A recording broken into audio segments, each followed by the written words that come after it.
Look at your wrist or the corner of your screen.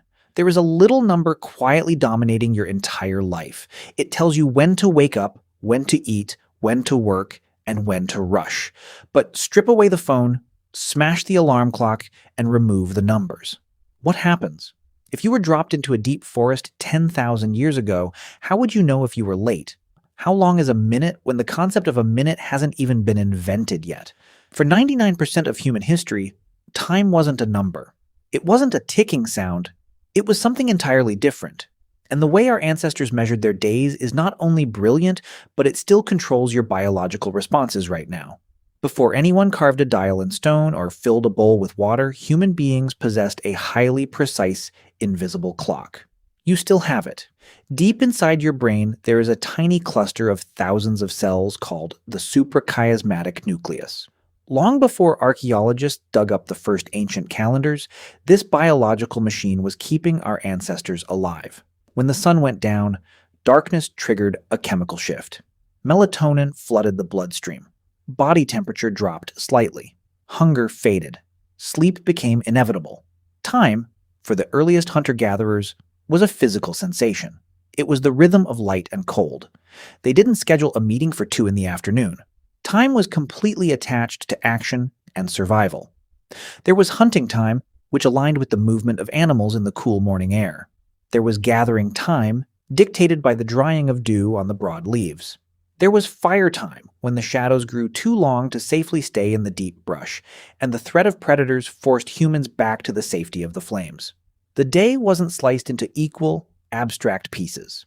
It stretched and shrank with the seasons. During winter, the night was simply longer, heavier, and darker. Nobody cared how many hours it contained because the concept of an hour did not exist. Life was entirely fluid. But as human groups grew larger and began to travel further across continents, just following the sun wasn't enough. They needed to predict the future. If you wanted to survive a brutal Ice Age winter, you couldn't just wait for it to get cold. You had to know it was coming months in advance so you could preserve meat and gather furs. You needed to read the sky. Researchers have found that long before writing or the wheel were invented, humans were obsessively tracking time on a massive scale. In a field in Scotland, archaeologists discovered something extraordinary called the Warren Field Calendar. It is a series of 12 massive pits dug deep into the earth by ancient hunter-gatherers.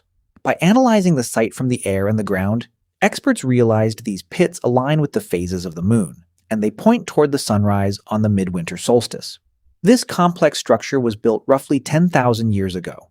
Let that sink in. Thousands of years before the Great Pyramids of Egypt were even a thought, people were tracking lunar cycles to measure time. The moon was the first global clock. It was highly reliable. It changed shape every single night. You could look up into the darkness and know roughly where you were in the month just by looking at a silver crescent. But a moon calendar had a fatal flaw. 12 lunar cycles do not perfectly match one solar year. They fall short by about 11 days. If you only followed the moon, your seasons would slowly drift over the years. A festival meant for the beginning of spring could eventually end up in the middle of winter. And as humans slowly shifted from hunting to planting crops, getting the seasons wrong could mean total starvation. A late planting could mean frost destroying the harvest. They needed something better. They needed the sun.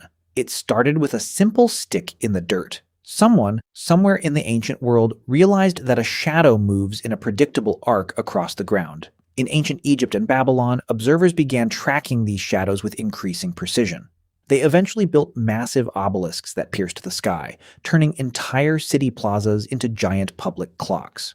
But this simple invention created a fascinating problem. If you were going to measure the day using a shadow moving across stone, you had to cut the day into pieces. The ancient Egyptians divided daylight into 12 parts. Why 12? Why not 10? Or 100? The answer is literally in your hands. Hold up your palm and look at your fingers. If you use your thumb to count the individual joints on your other 4 fingers, you can count 12 joints. A base 12 counting system was used in several ancient cultures, and it may have influenced how time was divided. But the exact origin of our 12-hour system is more complicated than simply counting finger joints. The important part is this. Ancient people were turning something invisible into something they could see. A moving shadow became a measurement, and eventually that measurement would become the clock. But there was a catch. Because summer days are much longer than winter days, an Egyptian hour wasn't a fixed length of time. In summer, an hour lasted much longer than it did in winter. Time was elastic. It stretched to fit the daylight. For thousands of years, this was perfectly fine. Then, humans decided they wanted to know the time in the dark. A sundial is useless when the sun goes down. It is also useless on a cloudy or rainy day. To solve this, ancient engineers had to invent a completely new way of thinking. They stopped tracking shadows in the sky and started trapping time inside physical objects. In ancient Egypt, Greece, and later Rome, they built water clocks, known as clepsydras. Picture a large stone bowl with a tiny, carefully made hole near the bottom. The bowl was filled with water, and slowly, drop by drop, it drained into a basin below. Marks carved on the inside of the container showed how much time had passed. Suddenly, time was no longer just the sun moving across the heavens. Time was a physical substance. It was water dripping in a dark room. You could almost see time running out. In ancient Athenian courts, small water clocks were used to limit the speeches of lawyers.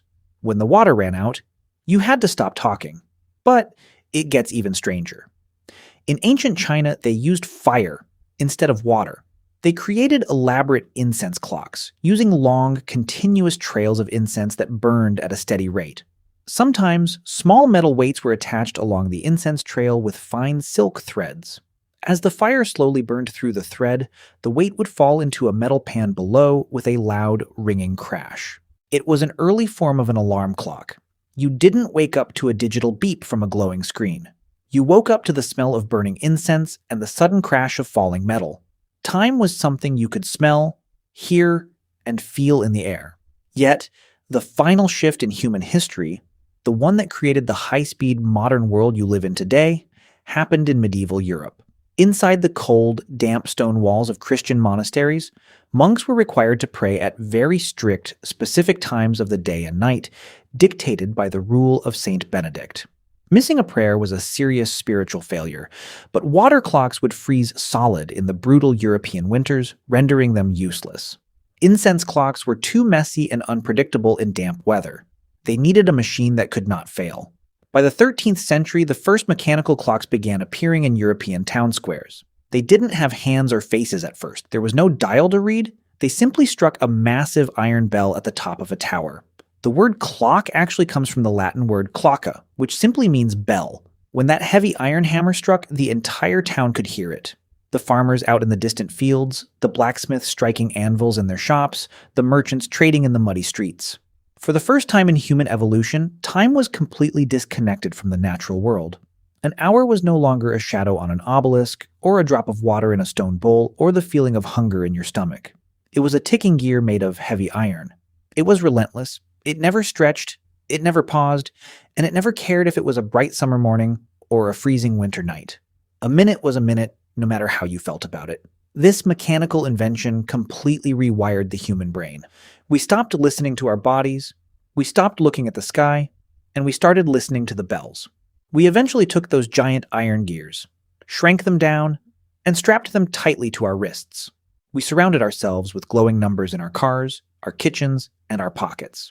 We built a world where we can actually be late for our own lives, rushing through traffic just to beat a countdown that our ancestors entirely invented.